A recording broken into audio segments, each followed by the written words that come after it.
जी खरी कामं मुंबईत झालेली आहेत नाही, ती म्हणूनच कामं मला लपता तुम्हाला कामा तोच प्रश्न विचारायचा होता की मी भावनिक मुद्द्यांचं राजकारण आणि त्यावर ही निवडणूक आहे की विकास कामं केलेली तुम्ही कामं जी तुम्ही मांडताय त्यावर ही निवडणूक आहे. कारण बराच ना गोंधळ होतोय की काय असं वाटतंय कधी. मराठी माणूस हाच मुळात भावनिक आहे. हा, मराठी माणूस हा व्यापारी वृत्तीचा नाहीये. मराठी माणसाला व्यापार कळला नाही किंवा मराठी माणूस असा कॅल्क्युलेटेड नाहीये सतत नफ्या तोट्यांची गणितं मांडणारा. मराठी माणूस हा पारिवारिक आहे. मराठी माणूस हा कुटुंबवत्सल आहे. मराठी माणूस हा अस्मिता जपणारा आहे. मराठी माणूस हा इथल्या मातीशी, इथल्या विचारांशी आणि इथल्या महापुरुषांशी एक त्याची नाळ जुळलेली आहे. आणि नेमकं त्याच्या त्या सगळ्या काय म्हणता येईल त्याचे ते सगळे जे काही धागेदोरे आहेत ते सगळे जेव्हा उखडून फेकायचा आणि त्याला निष्कासित करण्याचा प्रयत्न होतो त्यावेळेला त्याचा हुंकार फार मोठा असतो. तो विद्रोही असतो.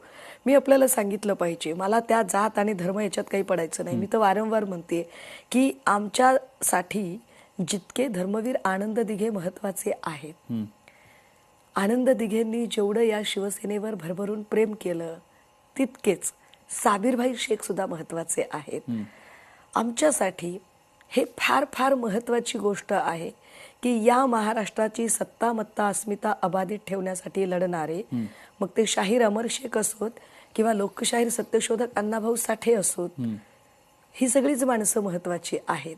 मात्र महाराष्ट्राचं एवढं नुकसान होत असताना महाराष्ट्राची बाजू घेण्याच्या ऐवजी महाराष्ट्रावरच आघात करायला कुरघोड्या करणारी जी माणसं आहेत ती महाराष्ट्रद्रोही आहेत.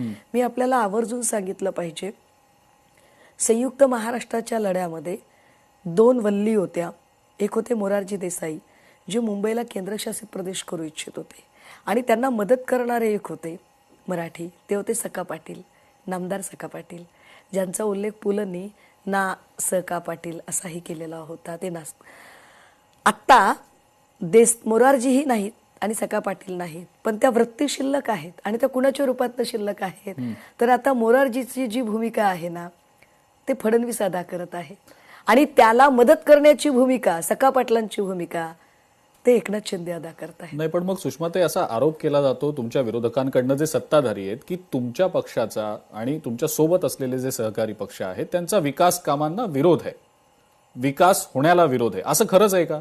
कारण ज्या ज्या वेळेला मुद्दा येतो त्या त्या वेळेला म्हणजे विकास आणि विकास कामांविषयीचं बोललं जातं.